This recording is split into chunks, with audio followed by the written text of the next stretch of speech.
যে তোমার মর্যাদা হবে সবচেয়ে শ্রেষ্ঠতম। এ কথা কে বলেছেন?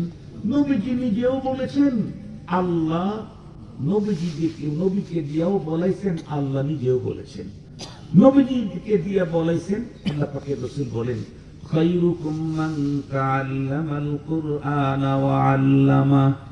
তোমাদের ভিতরে সর্বশ্রেষ্ঠ যে আল্লাহর কোরআনের ইলম অর্জন করে আর অর্জন করায়, যে কোরআনে পাকের আলিম অথবা মুতাআল্লিম।